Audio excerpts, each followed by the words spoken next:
welcome to another 80s golden age of comedy. I'm your host, Bruce Starr, and these shows just keep getting more and more interesting. I am learning about show business from people, places, and things that I never even imagined.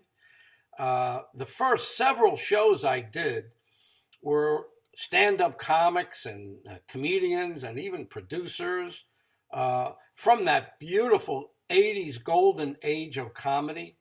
But the show has kind of expanded out a little bit. I'm going to keep on doing those, no doubt about it, because those stand-up comedians from the 80s golden age of comedy, gold, just gold.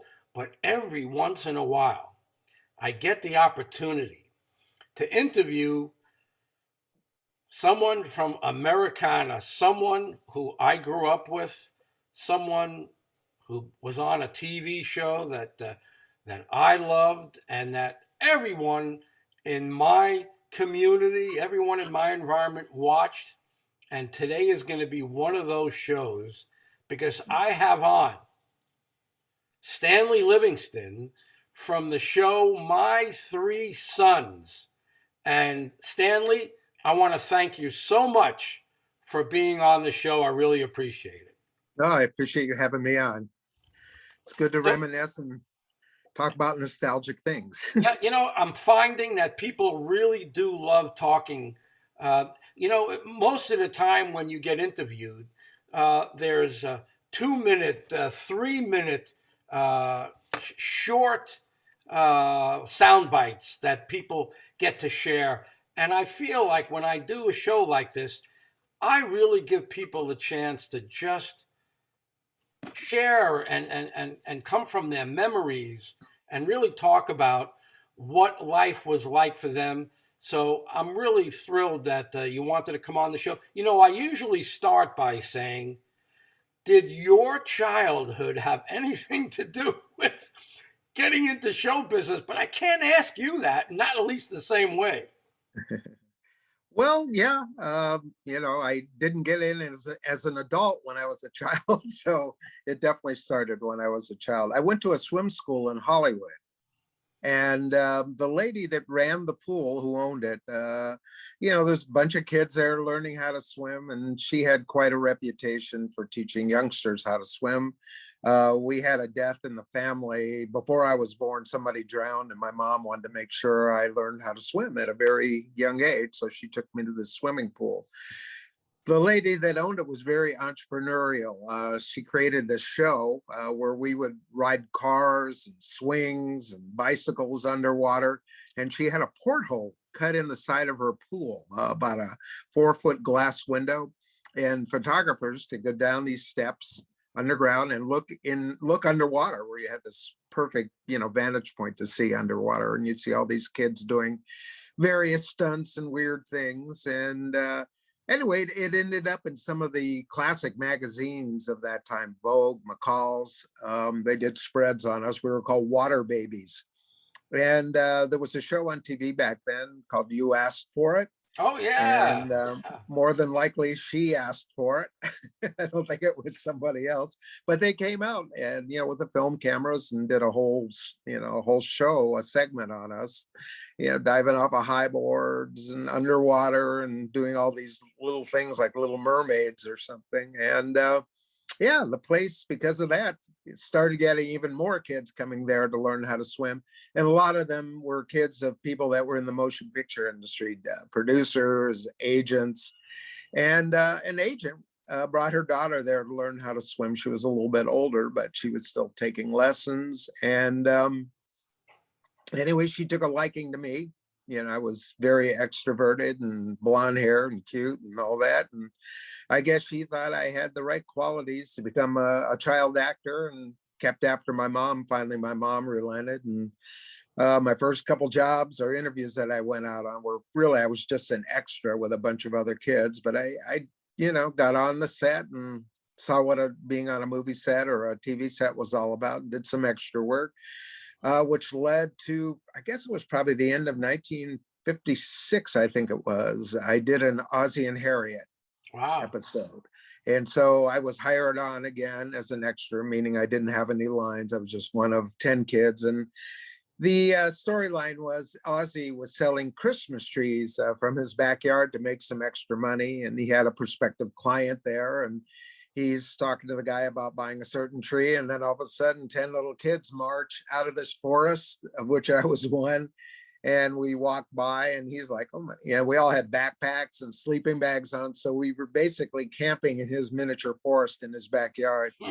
Anyway, we shot it a couple times and Ozzy took me aside and he said, hey, could you say this line? And, he told me what to say. And so we shot it again. And right when I got to this one spot where he told me to say the line, I said the line, which was, sure was mighty good camping in there, Mr. Nelson. And just walked on out like he told me to do. And then we shot it again. He moved the camera in closer on me.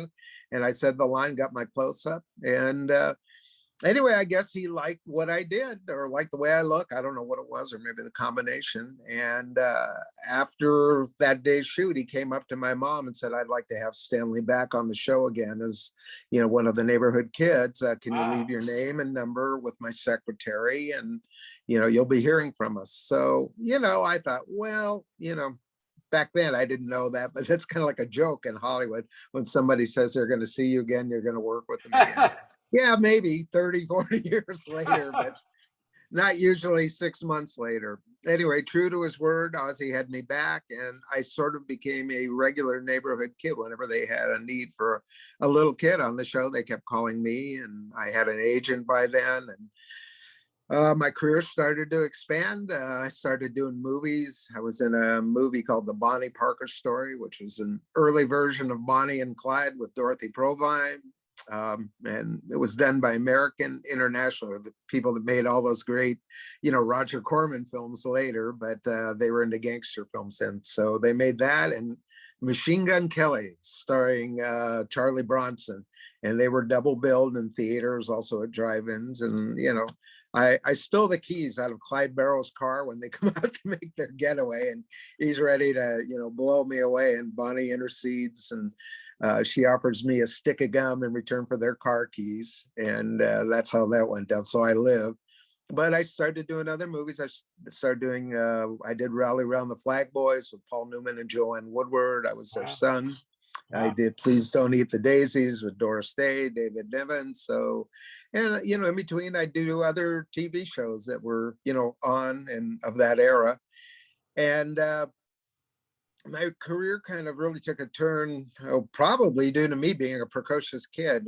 When I was doing Ozzy and Harriet, you're shooting a certain amount of time and rehearsing, but for the most part, just like when you're an adult, you're just sitting there waiting for them to light or move the camera and get everything set up so you can work for, 30 seconds or a minute. I would wander around the studio and go on to different people's sets and just kind of watch. So I walked onto the set that was next door to me, and I was watching them, and there was a horse, and I was really intrigued with the horse. So I followed it out. They took it out the side door, and I kind of followed the trainer who was leading the horse, went out and started talking to him. And he was really nice. He said, hey, have you ever brushed a horse? And I'm like, no. So he gave me a pair of brushes and showed me how to brush a horse down. And then it was time to give him some carrots. He said, would you like to give him the carrots? I give him some carrots as a treat. So I got to do that. And anyway, found out later the horse was Mr. Ed. I didn't realize that because I didn't watch that show, but that's who the horse was. Wow. Anyway, so I also went over to this other set because they had a basset hound over there, and I was always a dog lover, so I went over and I used to play with this dog a lot. And finally, somebody on that set, I think about the third or fourth day I came over, they came up to me, and this big guy wearing a suit, and he's like, who are you? And I'm like, oh, my name's Stanley Livingston. Nice to meet you. I was doing my little number on him, and he said, oh yeah. So he goes, well, what are you doing here? And I go, well, I just came over to visit this dog. And he goes, but do you work here? Why are you on the set? And I said, no, I'm working on Ozzy and Harriet, across the street on stage 5. So anyway, we talked for a couple minutes, and he didn't seem like a bad guy or anything. And finally said, well, would you mind if I met your mom? Oh. And I'm like, am I in trouble? And he said, no, no, no, you're not in trouble. He said, I'd just like to meet your mom. So I said, sure. So I kind of led him back over to stage 5 and introduced this guy to my mom. And, when I introduced him, she nearly fell out of her chair. Again, I didn't know who the guy was. He was just some guy that came up to me on a south stage. Well, it turned out it was Jackie Cooper. Oh Uh, my goodness. yeah, who was, probably, besides Shirley Temple, the other most famous child star ever. Absolutely. And anyway, the two of them started talking, and I kind of wandered off and didn't think much of it. But about 3 months later, I did a TV pilot for him, and I was the star of the show. It was called Skippy, and Skippy was a movie that he made in 1937 when he was about 8 or 9 years old. And the movie went on. I think it won the Academy Award for Best Picture. It was the highest grossing movie of the year.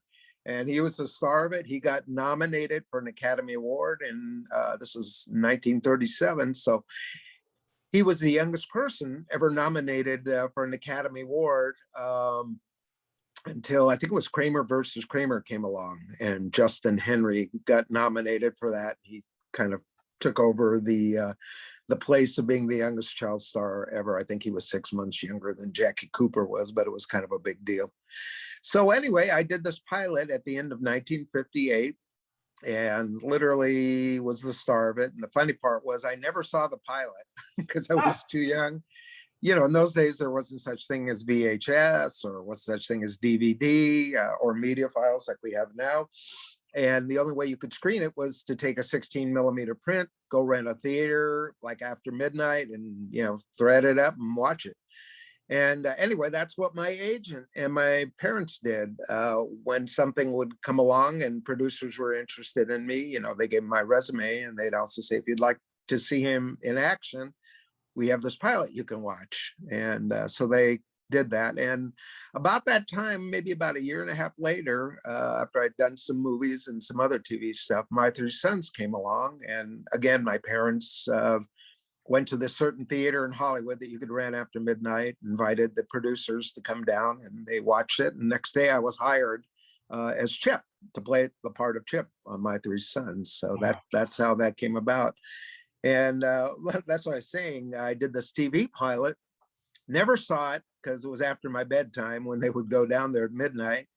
And it wasn't until 2 years ago, I get an email or some kind of thing. Maybe it was on Facebook, but I knew who the guy was and contacted him and then, told him to contact me at my, home email address. And he did. And he was the guy that played my best friend in Skippy. I haven't seen this guy for 50 years. Wow. And so anyway, we were talking. I said, hey, did you ever see Skippy? He goes, oh yeah, no, I've seen it. Lots of times. I said, well, how did you see it? He goes, well, I have a print of it. And I'm like, how did you have a print of it? I couldn't get a print. And I even ran into Jackie Cooper later in life when I was about 30 and we went back to his house, rummaged through his attic or basement or whatever it was. And then about 6, 7 years later, we did the same thing. I think it was out in his garage, helped him go through there. And we just couldn't find the print. So I just figured it was something I was never going to see. So this guy, his name is Jay Potter. And back then he was a child actor. Anyway, what happened was I said, well, do you ever come down, to the LA area? And he says, yeah, I, come down there at the end of the year every year. And I said, well, maybe we can get together and geez, if you could bring it, I'll rent a projector. He says, well, no, I have a DVD copy. So he says, why don't I bring it with me? And I go, oh, great, even better. So he came down here 2 years ago. We went out to lunch, came back, popped it in my DVD player and saw my work finally. So what was that like to see something that you haven't seen in such a long time? Did you see yourself there? Were you able to relate? What was that like? Because I had memories of it in my head about my costume and certain scenes, but not the entirety of the piece. And I really had no idea about how much I played a part in it, because you can be in a show and have 3 scenes and that's it, but literally I carried the weight of the show on my shoulders. I literally was in, I think, all but one scene. And that scene was between the woman who played my mom and the guy who played my dad, character actor named Edward Binns, who, if you ever watched The Untouchables, you would know who Edward Binns is. Cool. Anyway, yeah, it validated a lot of stuff for me because, not to pat myself on the back, but I was really good and just natural. And I could see then what Jackie Cooper saw in me. He saw himself basically when he was a kid. And I guess that motivated him, to do this production. And then, the proof is in the pudding. That piece of film was screened for producers, and that's how I got hired a lot, was because of that. So I had something other people didn't have back then besides a paper resume. I had this piece of film that you could, show that literally the whole half hour of the show, I'm on screen, and, some heavy stuff in there, a couple of crying scenes, and, so it was very emotional, and it was well done. And Jackie Cooper did a great job directing me. And, so it was like a stepping stone. It got me from point A to point B, which was My Three Sons. Did it get anywhere? Did it get any exposure? No, it didn't. It tried to sell it, and I think he was asking too much money. That's kind of what I remember, per episode to do it. And then the other thing was he got involved in another TV series that he was going to produce and direct. He was doing the TV series that had the dog was called The People's Choice. And I think by then he was involved in something called Hennessy. Where he always starred, produced, and directed, all the episodes. So, he was a big time director, directed movies, produced movies, but he also, for your audience today may probably remember him. Well, if you watch the original Little Rascals, he's one of the original Little Rascals, but he was in the original Champ with Wallace Beery, and right, so he was in this movie Skippy. But, as he got older, he was behind the camera doing stuff as well, but he also acted. And he was Perry White in the original Superman, the one with Christopher Reeves. Ooh. He played, the guy that owned, what was it, the Daily Journal or the Daily World? Planet, the Daily Planet. Daily Planet. Yeah, well, he was Perry White in that film. Oh, wow. Oh, that's right, in the film, of course. That's right. Yeah, it's a feature film. Right. Richard Donner did it, and I'm sort of connected to Richard Donner too, because I did 2 feature films for him. So it's a small world.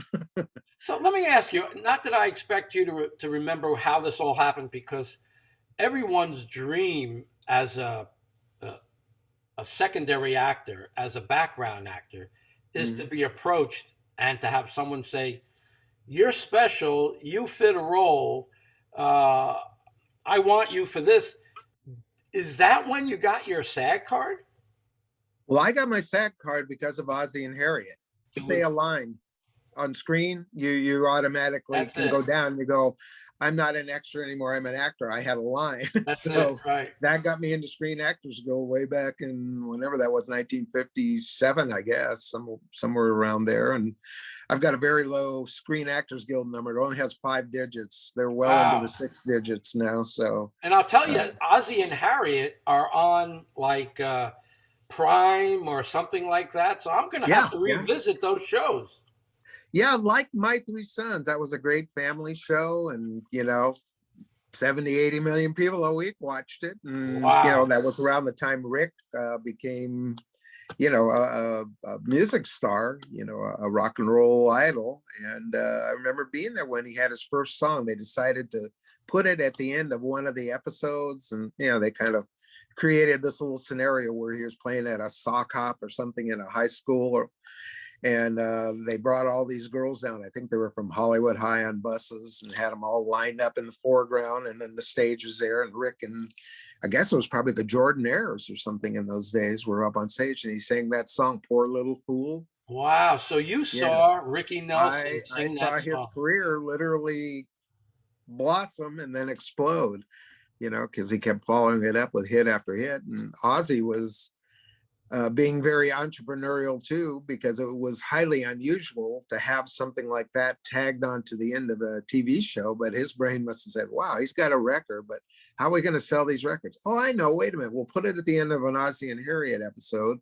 And surely some of those 70 million people are going to be, teenage girls looking at Ricky and David anyway. And, lo and behold, the next week they'd sell 10 million copies of records. At one point he rivaled Elvis, in terms of popularity and sales of records. And Absolutely. he had his own unique voice as a singer. So yeah, it took off. And, it was a whole family enterprise over there. The people that worked on the show were family or friends of family, like Kent McCord.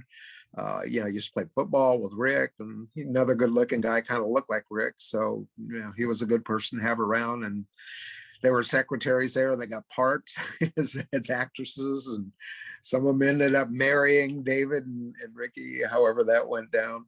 So yeah. What a miracle to experience success like that at such a young age. And yeah, I've always said my life was a little front loaded. Yeah. but some people, I've got to tell you a story that when I was out in Los Angeles in the 80s, when I was a personal appearance agent, and I got invited every once in a while to be maybe you did too, to be a judge in a pageant or in a talent pageant or something like that. And one day I found myself sitting next to this good-looking, blonde-haired, blue-eyed guy named Jay North. Yeah, no, Jay and I go way back. I know Jay.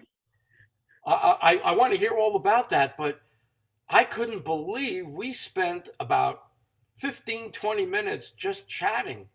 And I'll never forget the story he told me. I won't tell the whole story, but I remember when he said that he went to Paramount Studios every day. Everybody was his family. He loved everybody. Everybody loved him. And then one day, he walked onto the stage. Maybe his agent didn't get to him and his family on time.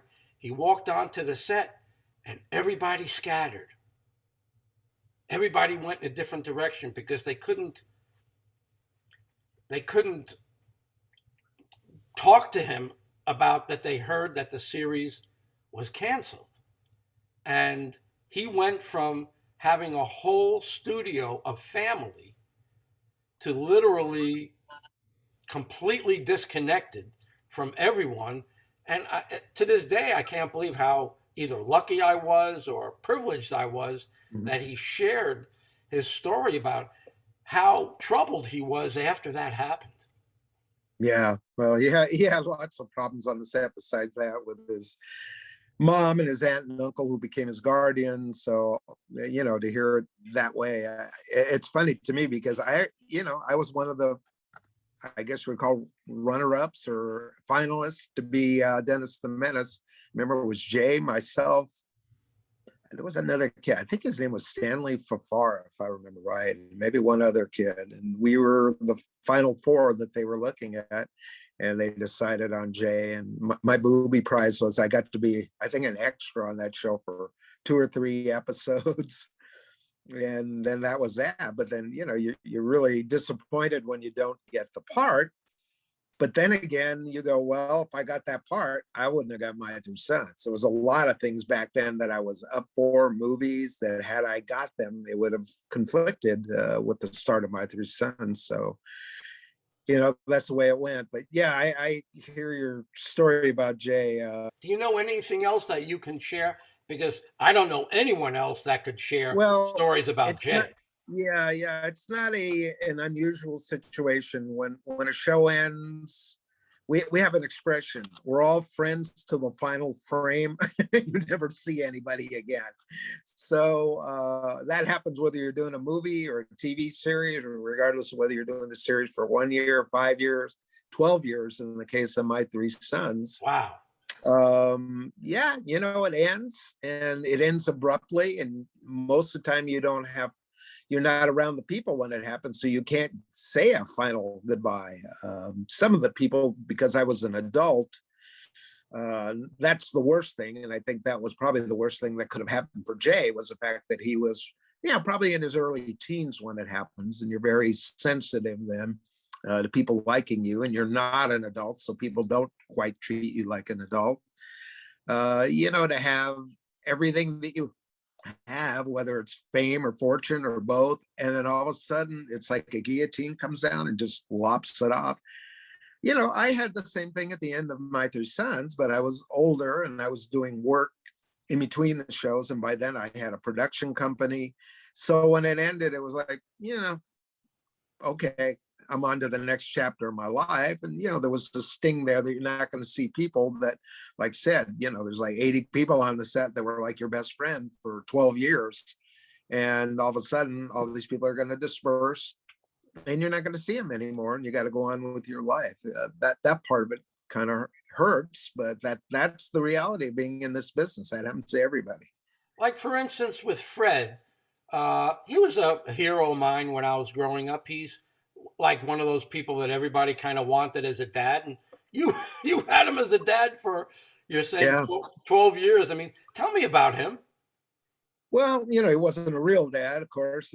Played my dad on the show, and he was friendly, not where he's like so warm and friendly that goes, hey, why don't you come over to my house and hang out or something like that. That didn't happen, but we'd see Fred at functions and dinners and stuff like that, and he was always really gracious to us. And he just traveled in a different world. When he came to My Three Sons, it was kind of unusual. Movie stars weren't really doing TV back then. That was kind of a no-no. I mean, the most they would do in Fred's case was because he was friends with Lucy and Desi appear, on their show. But it was, almost like a cameo, really, or they'd write an episode if he agreed to do it. And I think he did a film with them called The Long Trailer. I think he's in that. But, movie stars of that caliber were warned, don't do TV, whatever you do. But Fred had a reason to do it. He had adopted twins, these two girls, Laurie and Katie, and he wanted to spend more time at home. When you're doing a film, if it's shot elsewhere, you're gone for 3 months, 4 months, 5 months. And he didn't want that to happen, that he would go away on location to do a feature film and not see his children grow up. So I think he was looking around for something where he could work in LA, work modest hours, meaning from 8 till 6 or 8 till 5, and then go home at night and have the weekends free, and then have time in the summer months to go away with his family on vacation. So My Three Sons was really, I guess, Don Feddersen, the executive producer of My Three Sons, had either heard about this and thought, well, if he wants to do that, why don't I create a show where he could do that? And I'll give him half the show. He'll own half the show. I'll own it. And he'll come on and he'll have those hours. So that's literally how he got involved in that. Although I've heard a story that My Three Sons was around actually before it was My Three Sons. And it was going to be called, I think it was My Four Daughters. And the four daughters were the Lennon sisters that were on Lawrence Welk. And they ended up not wanting to do it. They backed out of it and didn't want to, they didn't want to leave Lawrence Welk, and they didn't want to leave their musical careers. It would have been a completely different show. So the idea of having sons came up, and it was probably a better idea just, for creating episodes. They have, a 9-year-old boy, 15, 16-year-old boy, and then a 19-year-old boy about to reach manhood. And then you have Fred, who's this good-looking widower, it's probably in his 40s. And then you have, the grandfather, who's, William Frawley. So, there was somebody there for everybody. So you had William Frawley, and, everybody grew up with him on I Love Lucy. Oh, yeah, so did I. When I found out he was coming onto the show to play my grandfather, I didn't, I kind of knew Fred MacMurray was because of the Shaggy Dog, but I watched I Love Lucy every day, and he was my favorite character, more so than even Lucy. I just thought he was so funny. He was so crabby, and just the way he treated Ethel and stuff. So yeah, we met, and I had heard he was kind of a W.C. Fields character, where he didn't really like working with pets and little kids, but for some reason, maybe my personality grew on him, and I just wanted to hang on to him. And and he didn't have kids or grandkids, and I became his surrogate grandkid, and he became my surrogate grandfather. And Oh the man. whole time I was on the show, or he was on the show for 4 years, we just hung out together, ate lunch together, and he'd take me to ball games. And, Oh it was wow. just, the greatest guy. And, you couldn't ask for better. Wow. So tell me about some of the stories that he shared with you, if you don't mind, about Yeah. Lucy. Some of the things that nobody would know. This is the super interesting part. Well, there's hardly anything that isn't known about Bill at this point, but yeah, most people know about his feud with Vivian Vance, and I can authenticate the fact that that was going on. And he pulled some shenanigans on her. Turned out that when we were shooting My Three Sons and the episodes that Bill was in for the first 3 or 4 years, I Love Lucy was over, but there was another show created with Lucy and Vivian called The Lucy Show. Yes. And they shot on the very next soundstage over from us. So they were going in and out all day, and I got to know Lucy, and she's really nice too. She bought a big white Lincoln Continental convertible, and she actually owned the lot where we were shooting. That's right. Desi Lou, That's right. yeah, she ended up with that, I guess, out of the divorce, or Ricky didn't want anything to do with running a studio. But besides doing that show, she was running the studio lot. And anyway, I remember I was looking at her car, and she came out and she says, "Oh, do you like my new car?" And I'm like, "Yeah, that's really neat looking and it's so big." And she says, "How'd you like to take a ride in it?" So I went, "Okay." So I hopped in, and she drove me around the studio lot, and we just chit chatted and stuff like that, and came back to the spot where we started in front of stage 11, which is where we were shooting. And I hopped out and said, "Thanks for the ride." But yeah, we'd run into her. But Bill Frawley, occasionally he would see Vivian Vance, and they would always spar with a bunch of 4-letter words. Oh, And yeah, he'd call her names and she'd call him names back. And wow. everybody enjoyed that. But yeah, my little spin on it, looking at it now that I'm older, I don't think that was a real feud. I just think they got in the habit of doing that when they were working together, and they saw that it amused people. Like, the dirtier it was, the more people would laugh or whatever. I could And see that. I could that see was like that a happening. shtick. It was like a shtick.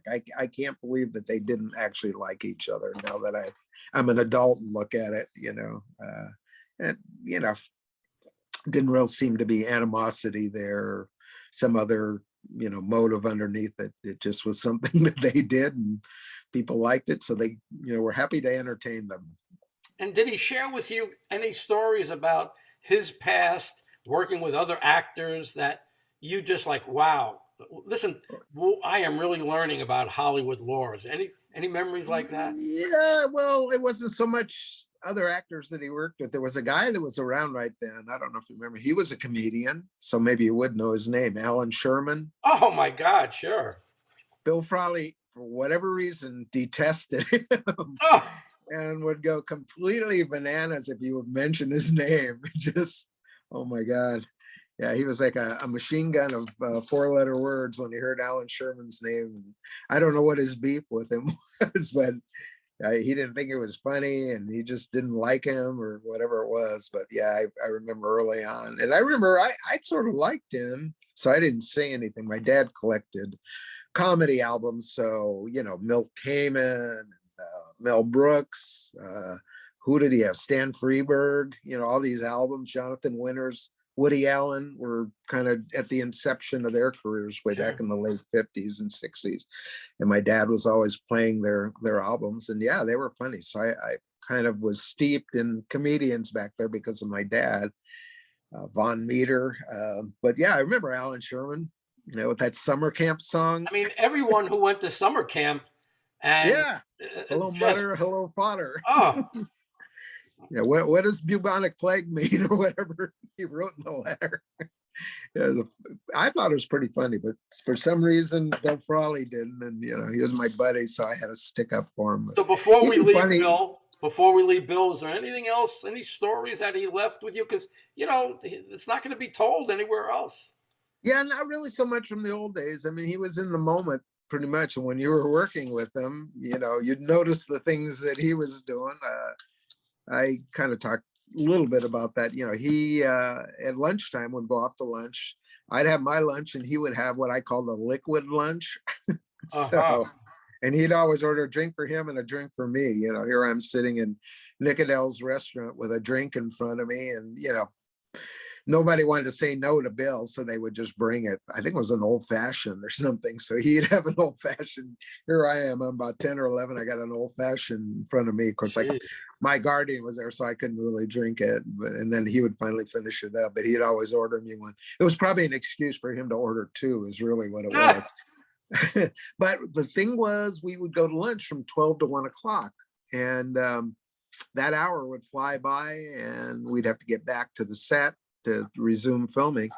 And a lot of times he wasn't ready to leave yet. And sometimes we were there a little bit longer, and then an assistant director would show up and say, Bill, you got to get back. And he's like, go after yourself. So he wasn't getting up and going anywhere. And finally I'd be, come on, Bill, we got to get back to that. Oh, okay, kid. So he would listen to me.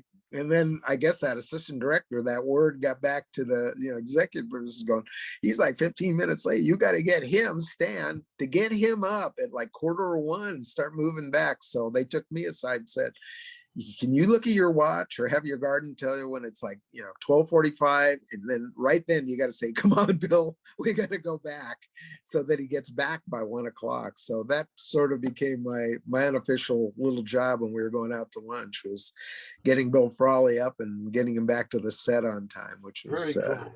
quite a feat. What about with your brothers? Tell me about the off-camera relationships that you had with your TV Yeah, brothers. yeah, I had a little bit of a relationship with Don. It was hard because I was, 9, 10 years old, and Don Grady was 16, I think almost 17. So, 17-year-olds are not hanging out with 10-year-olds. So, No. we're friendly on the set, and, played pranks on each other, and we're brotherly that way. But, I didn't do a lot with Don outside of, working with him on the show. I mean, we're always very friendly. Tim, who was about 19 going on 20, was, I don't know, he was more like a real older brother to me. He would pick me up and then take my brother too. And we go over to his mom's house and go swimming on a Saturday for the day. And I'm still friends with Tim. Oh, good. Tim's totally into the automotive world, which is where he disappeared to after my 3 sons. And we go to the Indy 500 together. Oh gosh, I guess we've done that about 10 or 12 times in the last 15, 18 years, something like that. Yeah, he had a friend that he introduced me to who races cars in the Indy 500 every year. So this guy was always inviting Tim and I, John Provost, who played Timmy on Lassie, is a buddy of ours. Wow. Billy Gray from Father Woo! Knows Best. Wow. Paul Peterson? Paul Peterson would go. Yeah, there was a couple other people. David Stollery, who was with Tim and Spin and Marty, who actually went into the automotive industry. So yeah, we'd go back and hang out with Mike. The guy was racing cars for about 2 or 3 days. Then the race would come along, and we'd all go to the race together. And Mike had a beautiful booth, I guess you'd call it, a room. And it's decorated like a 50s diner in there. And, wow.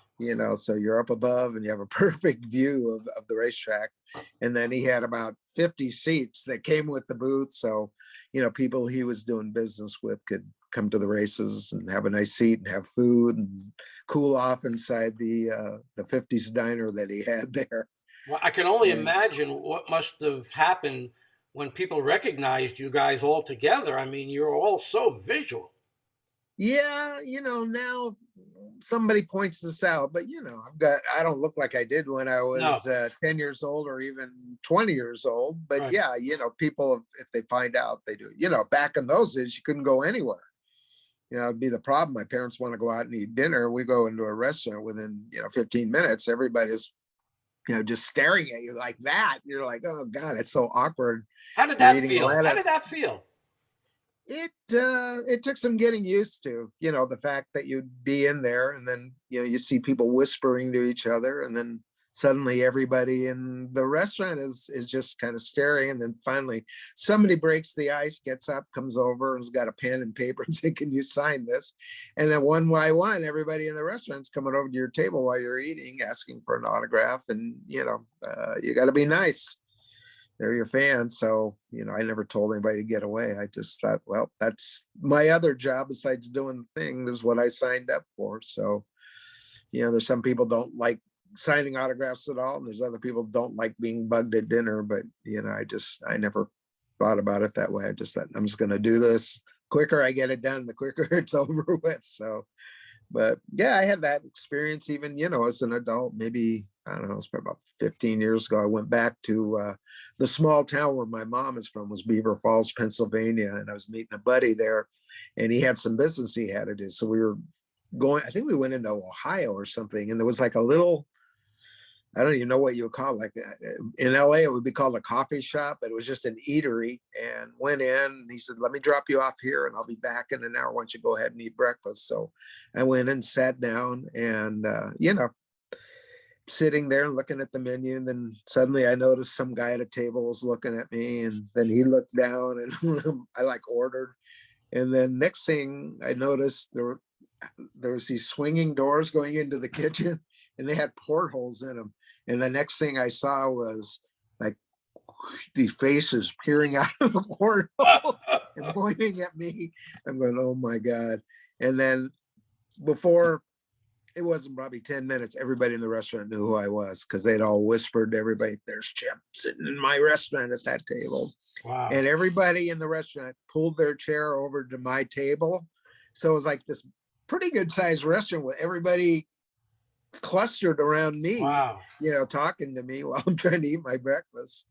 And so it was so funny, because my friend came back about 45 minutes later, and, you know, these people are all still here. And you go, what's going on? I go, these people recognized me and, you know, wanted to say hello. So he was cracking up, because it was literally everybody in the restaurant, you know, had pulled their chair up and wanted to know about Fred and Tramp and Bub and Uncle Charlie and my brother and, you know, the show. So you look back in those days, and, you know, appreciation, excitement. What do you think of when you think back? Because, you know, I'll tell you, for instance, the basketball players that have to retire, the baseball players that have to retire after being seen by 20, 30,000 people a night. What is that like for someone that Well, is the no sun longer in the never set limelight? for me.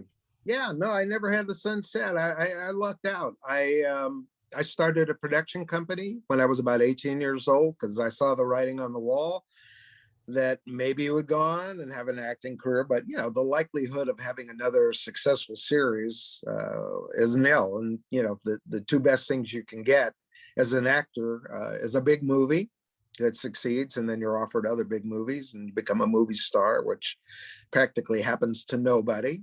Or you get a TV series that, you know, carries you through to the next piece of work that you do. And, or you go off. I was kind of getting tired with the acting thing, because I started when I was 5. And by the time I was, you know, 20, I was like, wow, you know, I sort of like putting these things together. I see what they're doing. Camera guys taught me everything about the camera, you know, lenses, parallax, emulsion, film emulsions, and why we do this, why we do that. The lighting guys used to go up to the upper office and hang out, you know, while they were scheduling, you know, the shows, to learn how to schedule stuff and why they did things in certain order. Editing, I'd hang out with the editors, and they taught me how to edit, gave me film and said, here's how you do it. And so I got a real education being there by wanting to know. You know, you can be there as an actor and not want to know anything except for when's the time to go home. But I always loved being on the set from the time I was a kid. My mom would bring me, and, you know, at 5 o'clock, I didn't want to go home. Or even on My Three Sons, when 5 o'clock came, and or 6 o'clock sometimes, and we're ready to leave. I didn't want to leave. I liked being there. So I had to sort of be drug off the set. So I always liked doing it. But as I got older, I thought, wow, I wonder what it would be like, you know, to transition into being a director or a producer.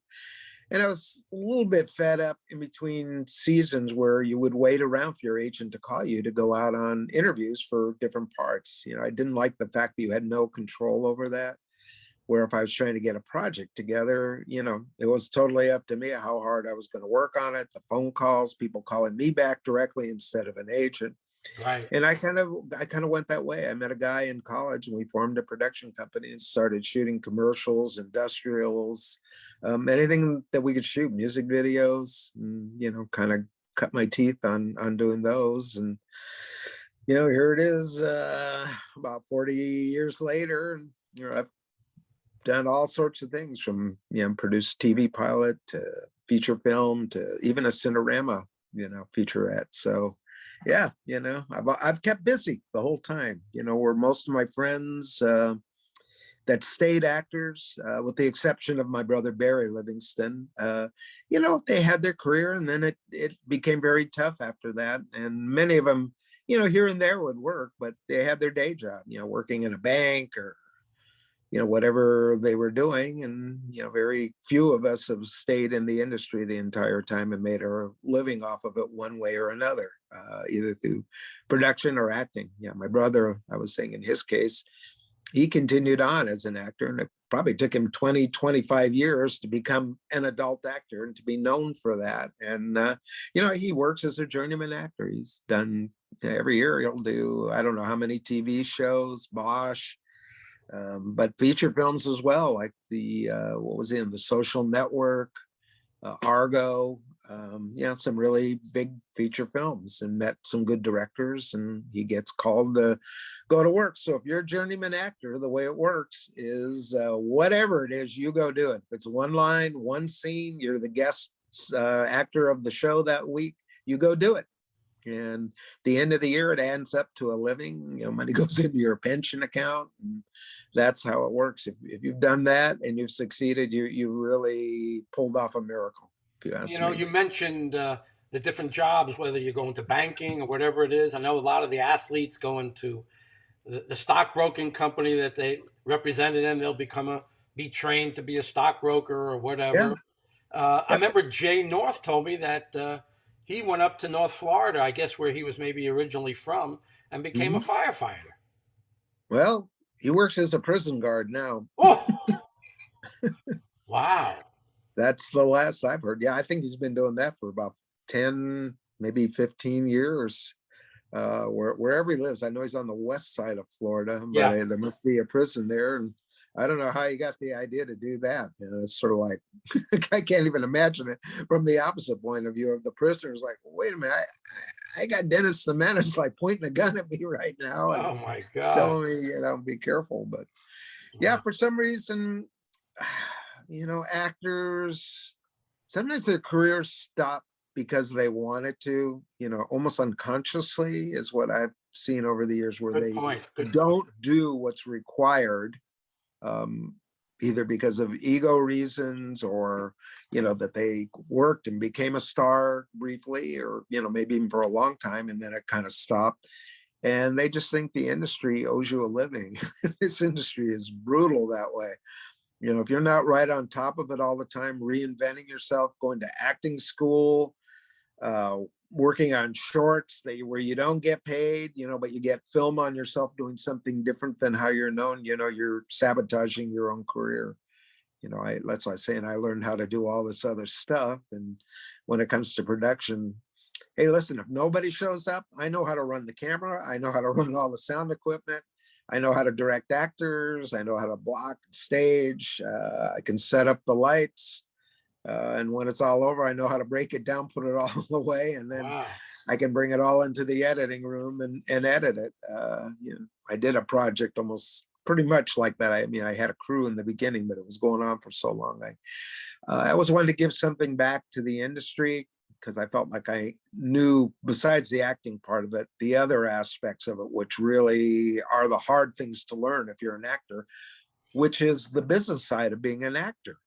We all go to schools, or in my case, I learned on the job, but, there's people paying $5,000, $10,000 to go to an acting school, some mom and pop place, or they go to the Actors Studio in New York, or they go to college, or they go to Yale or Harvard and drop $100,000 learning how to become an actor. And then you're done. Your initial classes are over, and then you're ready to begin work. And you suddenly go, am I missing something?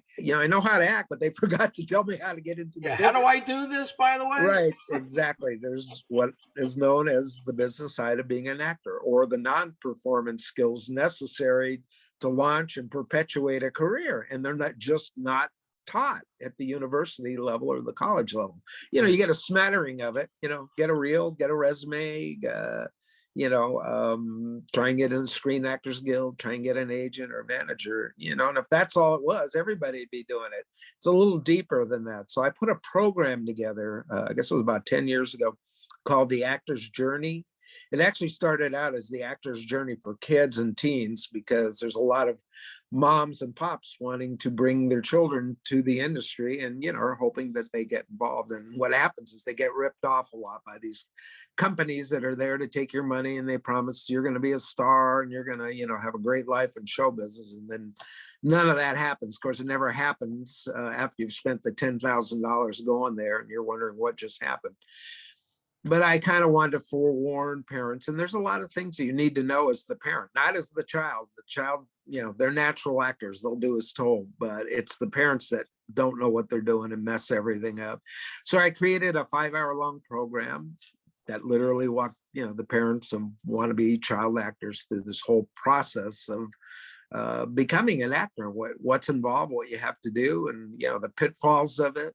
And anyway, while I was shooting it, it suddenly occurred to me, why am I doing just this? Because, child actors are probably 5% of the business. The other 95% are adult actors coming to the business that need this information. And it's much deeper as an adult than it is as a kid. So simultaneously, I shot these 2 documentaries. One's 5 hours long. The adult version is 10 hours long, called The Actor's Journey.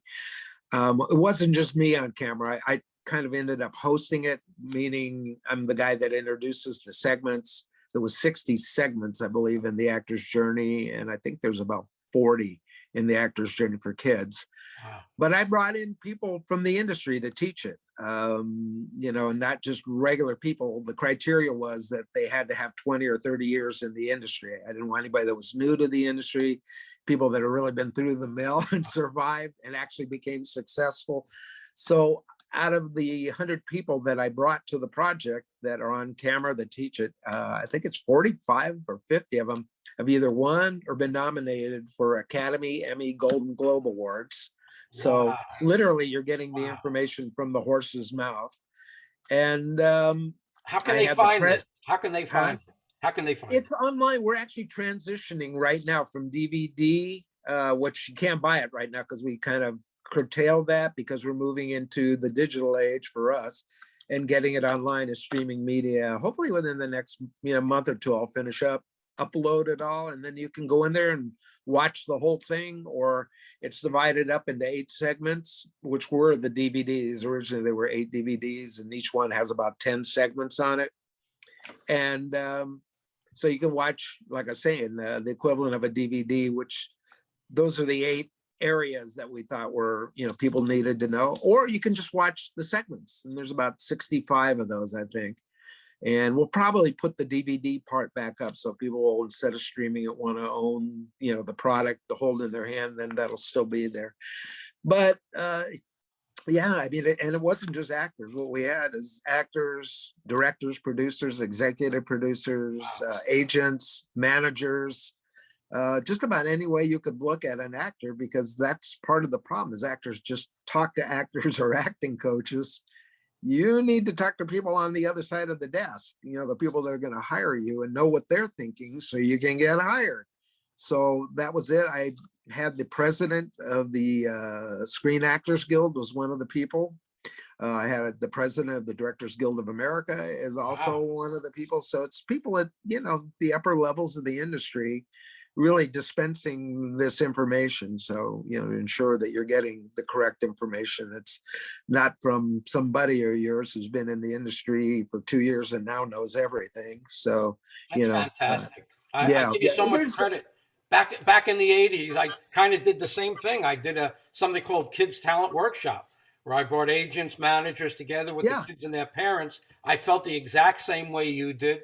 And look at that, we're very similar in thinking. yeah, yeah. You know, it's what needed to be done, but you know, I wanted it available no matter where you live. So, you know, obviously it had to be, you know, well, we shot it so that it could be, you know, distributed everywhere. You know, whether you live in Poughkeepsie or if you live in New York, you know, you can find out about how to go do this. And, you know, to be honest, you're probably better off coming from Poughkeepsie than you are if you're in New York. You know, you learn all this stuff and then you go do it, as opposed to getting in there and getting your butt kicked because you don't know what you're doing. Or what you find out too, there's a lot of things you can do initially when you're meeting people that you shouldn't be doing, and you're drummed out of the industry instantly. Right. Because as big as it is, it's very small and people talk. And, you know, if you're in there doing things that you don't know you shouldn't be doing, they can be like, I don't ever want to see that person again. Yeah. And unfortunately, that's the way it works. But yeah, there's a smattering of it up. I think it's still on YouTube. If you go to the actor's journey, if you Google that or go to YouTube and put that in, I think I put up about 50 clips with the various people who are in Wow. there. And yeah, some of them were pretty big people, you know, Henry Winkler, Sherman Hemsley, a lot of directors. We had the director Richard Donner, who directed all the Lethal Weapon movies, is one of the directors who was involved in it. And yeah, so I mean, you're learning it from top flight people, which is, you know, I wanted to make sure that it was done that way. I've seen a lot of classes taught by somebody who might have been an actor on a show for a couple of years, and now they're teaching actors in their class. But it's not enough just to have that one point of view. That's why you need that plethora of point of views, you know. Absolutely. And you know, if you think of it, let's stay in touch and contact. And if you want to send me the links where people can find this once it's in the proper place where they can find it, send that along to me and I'll put it right back into the show. Yeah, it's just theactorsjourney.com. Right now, the websites, we pulled it down a little while ago because we didn't want to be bothered with doing the DVDs while we were doing the transition. But yeah, it'll be back up. I'll send you the link, and you know, you can post that if people are watching that are actors. You know, they do come from everywhere. Hardly anybody's from Hollywood. Everybody I've met, you know, has come from whatever, you know, could be Kansas City, Indianapolis, you know, but they got the bug to do this. So you want to do it right, you know, especially in this industry. You only get one chance to make an impression. If it's the wrong one, it's sort of like, well, that's sad. You'll never work again. Yeah, that's very, very true. And you know, It's sometimes the industry is looking for people from St. Louis and from yeah, small towns because they're not affected, and we know what that means, affected by, you know, the Hollywood scene. But of course, they don't have enough information to know which way to turn, what to do, and what not to do. And it sounds like what you've done for them here is going to be super helpful. yeah, super helpful. I think, you know, most people outside the industry think, you know, that the whole Megillah is the acting side of it, that they're totally invested in their expertise in, you know, either stage acting or acting in front of a camera. And you know what you find out once you get going, I mean, this is from my horse's mouth, you find out that almost doesn't even count. I mean, I hate to say it, you have to have it, but the business side is really what you're going to be working on every day. And occasionally you'll get a job to act, which I tell people is not a job. That's your reward for the work you did to get that part. But yeah, at the end of a career, you know, I've been doing this for 65 years. And, you know, if I threaded up everything that I ever did on a projector, you know, all 380 half-hour episodes of My Three Sons, all the movies I did, all the guest spots, everything, you know, maybe it would run for a month and a half or 2 Wow. months. So that means out of that 65 years, 64 years and 10 months, I was looking for work. Hey, And unless you know how to do that, you're oh, not going to have any much here. You're going to have a couple hours, maybe. what a great way to end this incredible time together. Stanley, this was great. I'm so glad that you agreed to come on the show, and it's what you've spoken about invaluable to me and everybody who's listening.